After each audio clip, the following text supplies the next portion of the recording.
Leadership is a learned skill. Welcome to episode number 35.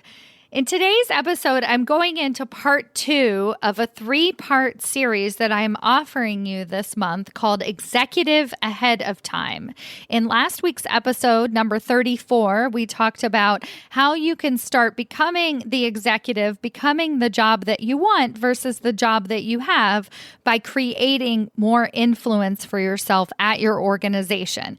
And in today's episode, I'm going to be talking about impact, how the work you're doing affects that bottom line, and how you will know if you're making a big enough impact at your organization right now, regardless of your title, regardless of your levels of responsibility. You can, in fact, be making the impact that you want to be making at a higher organizational level. Listen on. Welcome to Maximize Your Career with Stacy Mayer, a podcast about achieving your career goals while also being yourself.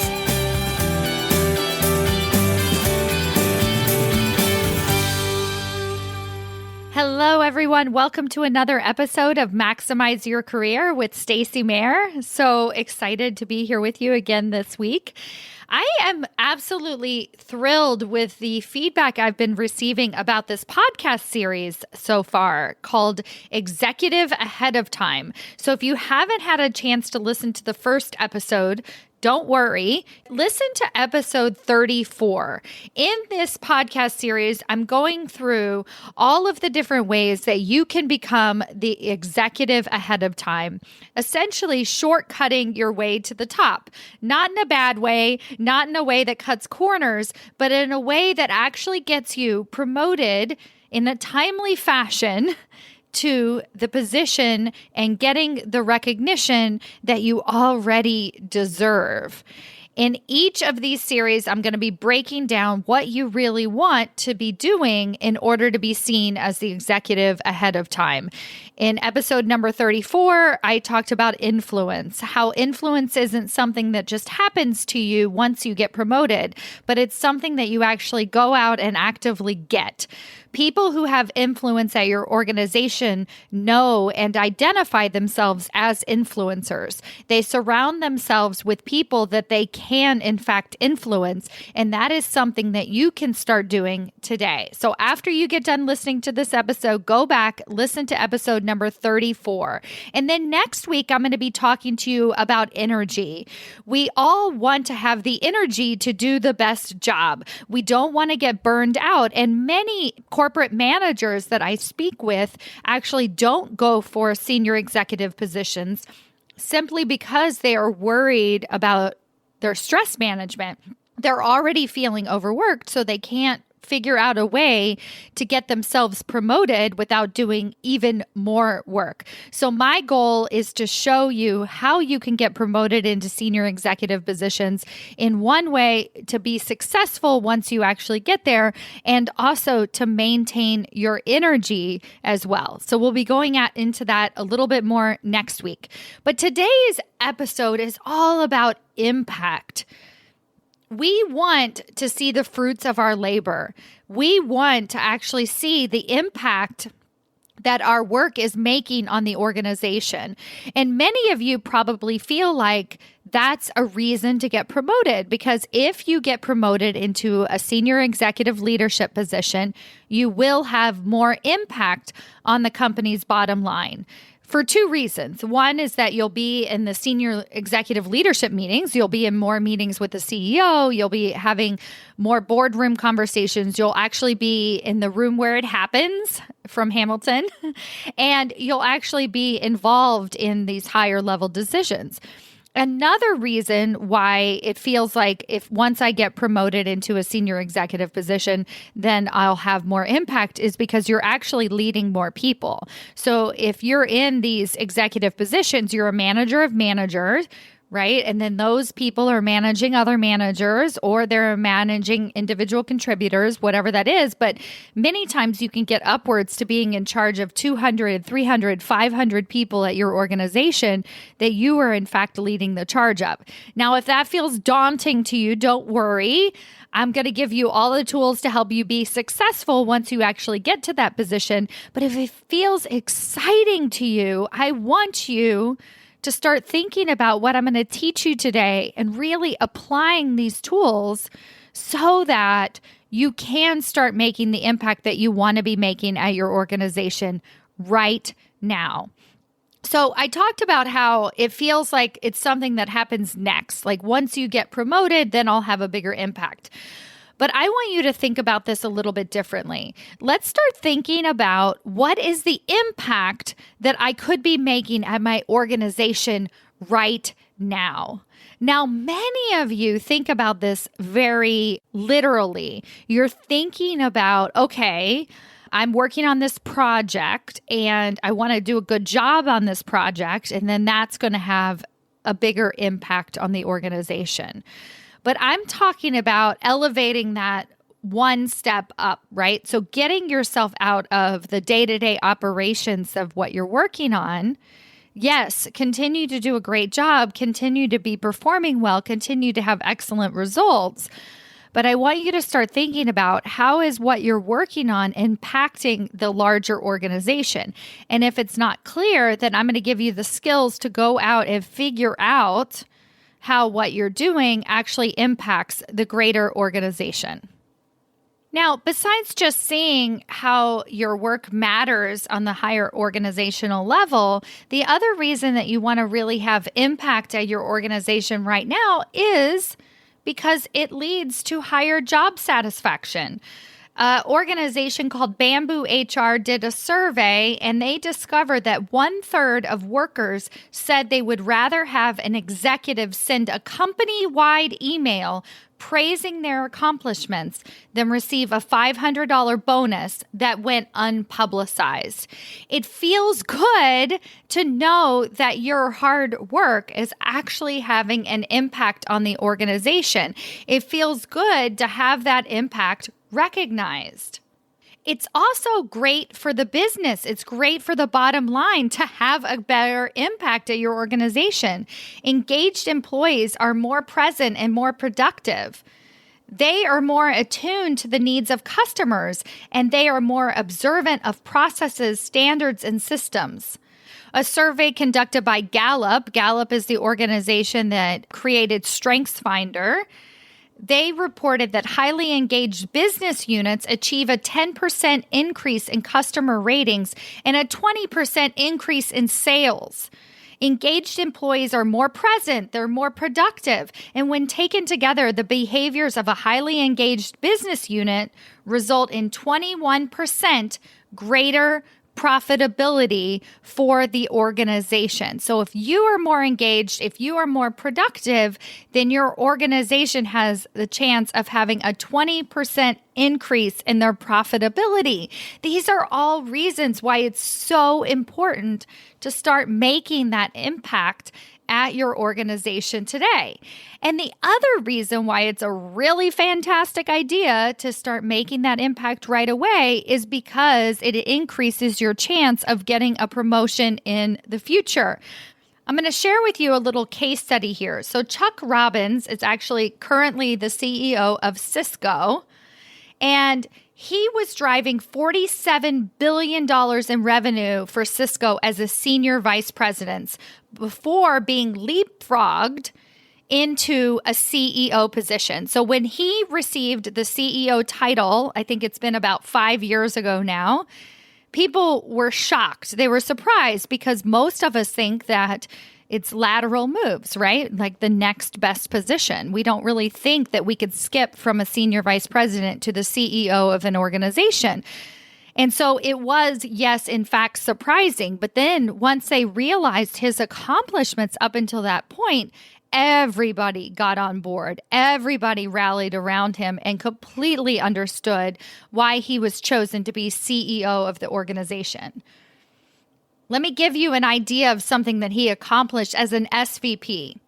So this is actually from Money Inc. magazine. Given his title, it should come as no surprise to learn that Robbins contributed to Cisco's overall strategies during his time as senior vice president. So once he became CEO, it was like, well, what did this person do along the way? He was responsible for not just coming up with strategies such as expanding into security and collaboration, but also implementing his strategies as shown by his critical involvement in the acquisitions of SourceFire and Meraki. As a result, it can be said that Robbins had an enormous role in building up Cisco's partnership program, which is worth more than $40 billion on an annual basis. He did all of this as a senior vice president. He went out and created that impact. He could have not done that, but he was thinking ahead. He had his forward vision in mind, and he wanted to make sure that the work that he was doing had a greater impact on the organization today, not after he was CEO, but as whatever role he was in at the time. Now, what are some of the reasons that you might not be making the impact that you want to be making at your organization today? I want you to realize that it is within your control, and the reason that you're not making an impact that you want to be making is not because of your organization and what's happening. It's actually because of some of the things that you might be doing right now.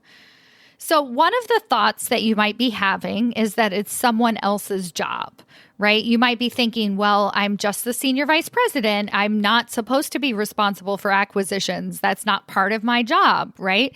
So you're thinking like the role you have versus the role that you want to have. And what I want to start doing is shifting that thought process and really looking for opportunities. And I'm going to give you 3 ways that you can start to look for those opportunities that you can make an impact. But for now, I just want you to note if you are thinking on a regular basis that it's someone else's job. I actually have a client who, when the coronavirus hit, she said to me, I asked her, what is your boss working on right now? And what are some of the things that you would like to be working on more of? And she had a lot of interest in working on one of the projects that her boss was working on, but she just kept herself out of it because she was like, that's my boss's job. And, I don't want to step on her toes. And she's obviously doing a fine job at it. So I'm not going to bring it up. And I actually encouraged her to have regular conversations with her boss, not to take that project away from her, but to just further understand what her boss was actually doing, what her boss was working on. And then she figured out how she could plug herself into that. So not only was she able to make a bigger impact on what actually mattered to the organization back in March and April when the coronavirus first came, but also she enjoyed it more because it was actually more interesting work than what she was doing as part of her regular job. So that's where that job satisfaction comes in as well. The other reason why you might not be making the impact that you want to be making at your organization right now is because you just don't know what's important. So many of you don't have conversations with your boss or the leadership team about what their obstacles are, what are their challenges, what are they actually working on right now. So I want to encourage you to go out and have those regular conversations so that you really understand what is actually important? What are the goals? What is the vision for the corporation and not just your team? And the third reason why you might not be making the impact that you really want to be making right now is that you're too busy focusing on something else. You're too busy doing your work, right? So we have this tunnel vision looking at what we're trying to get done, and it's all that we're focusing on. And as a senior executive leader, you have to be able to pull yourself out of that. That is part of your job description. So I recommend if you're at the senior manager or director level, start practicing that now. Understand how what you're doing actually ties into the greater organization. So if you find yourself wanting to make a bigger impact at your organization, this is the place to start. Just ask yourself, am I thinking that it's someone else's job? Am I unsure what's actually important to the organization? And Am I so busy focusing on exactly what I'm doing? Do I have that tunnel vision and I can't see the bigger picture? So that's the first thing that you're going to do when you start to think, how can I make a bigger impact today? How can I become the executive ahead of time and really make that impact at my organization right now? Now, here's what you're actually going to do. These are the 3 things to start making that impact right away. So I already spoke to this one. Know what is actually going on at your organization. Ask to join meetings. Ask your boss. Schedule a conversation with a senior executive. You're not going over anyone's head. You're just curious. You're just listening. You're just asking questions. You're understanding their obstacles. You want to know more. Do your research online. Watch videos if there's public press releases. Understand what is actually happening at the organizational level. And really start to think about, how does what I'm doing impact that greater initiative? The next thing that I want you to start doing is being super solution focused. I want to make sure. I had a client that was actually a vice president, and she was known as the complainer. You may have found this happen to you, but it's a totally normal thing, right? When we bring up problems without solutions, we come off as complaining. So you want to make sure that as you're noticing some of the challenges at the greater organizational level, or as you're seeing sort of these bigger gaps that are affecting the organization, that you're very solution focused and not just complaining when you bring up these challenges. And if you say something like, well, I'm not really sure how to solve this problem, that's great. That's fine. You don't have to have all the answers, but you do want to frame it in terms of like, why is it important to solve for this problem? And what role would you like to actually play in solving that problem? So making sure that you're always thinking about solutions and not just the challenges. And speaking of challenges, if you want to start making an impact at your organization today, I want you to start thinking about obstacles. You need to anticipate obstacles. That is what senior executives do best. They anticipate obstacles.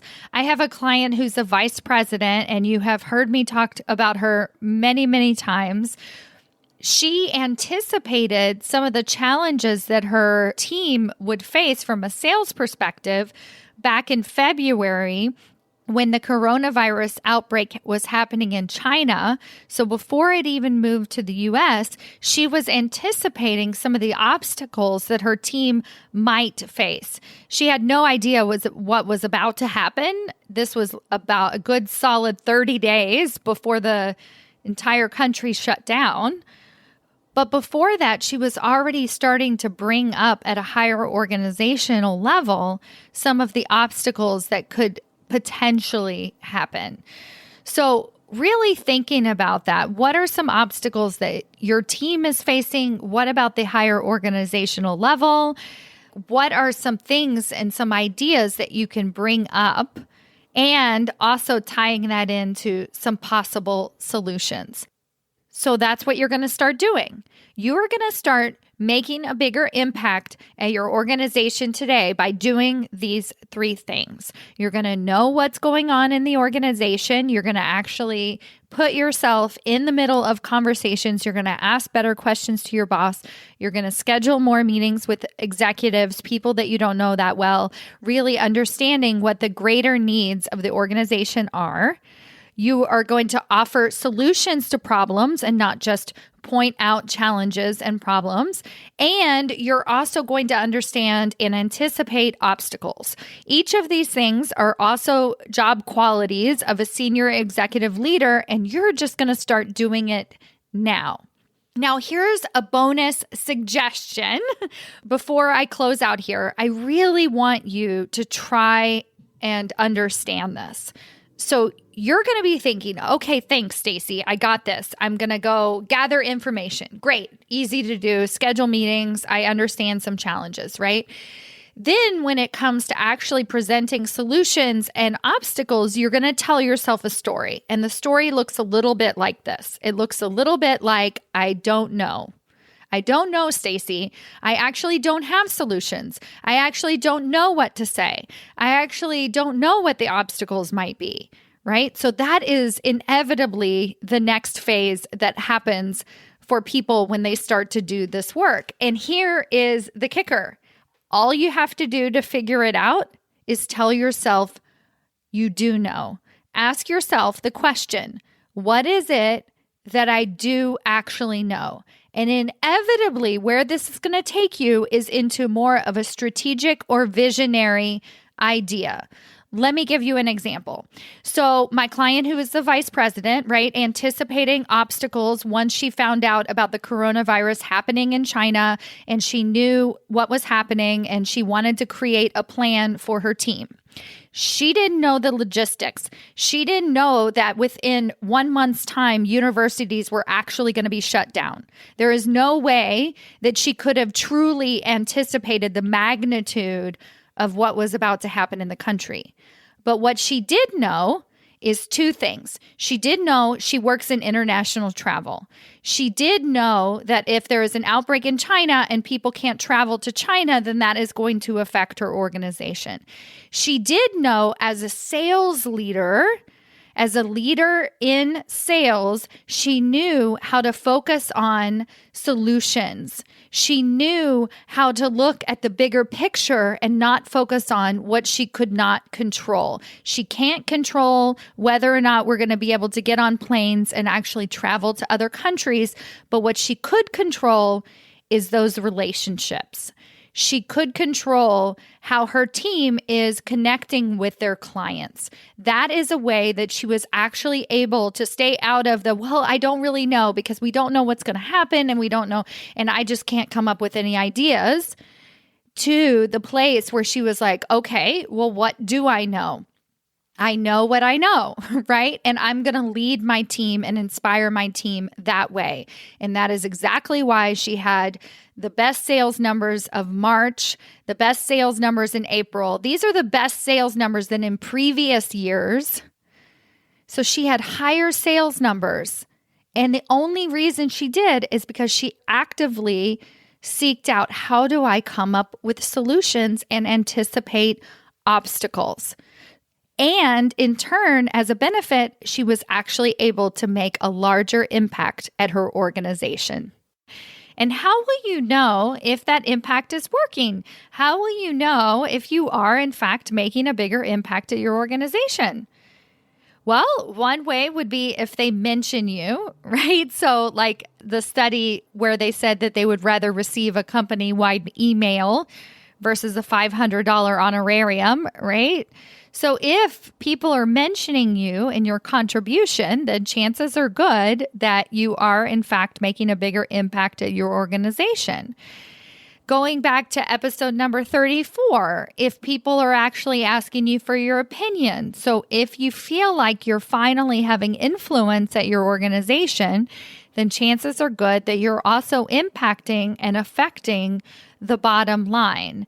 And the third way that you're going to know if you're making a big enough impact at your organization and you're actually doing what's necessary is because you won't have that linear tunnel vision.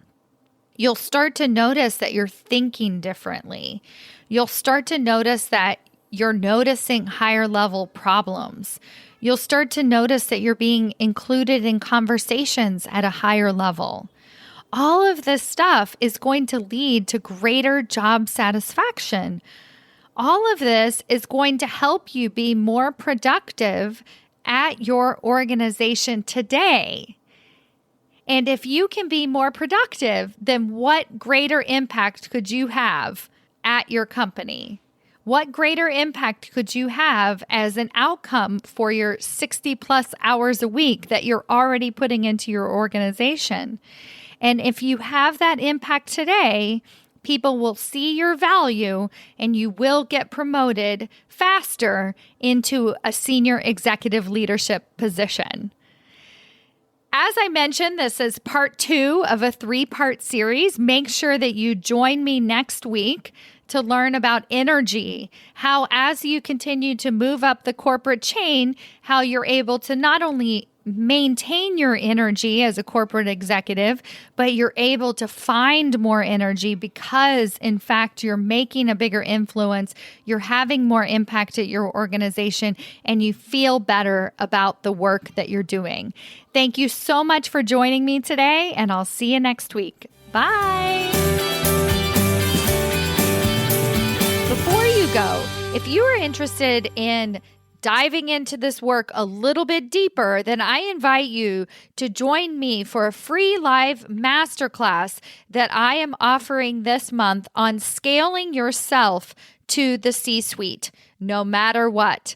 In this webinar, you're going to learn my 4-step approach so that you can start acting like the executive ahead of time and setting yourself up for success. No matter what is happening in your life, whether you have a difficult boss, whether you have challenging situations at home, or even if your culture just doesn't support you at your organization, I'm going to give you the exact strategy that you can get yourself out of the weeds and into a higher level leadership position.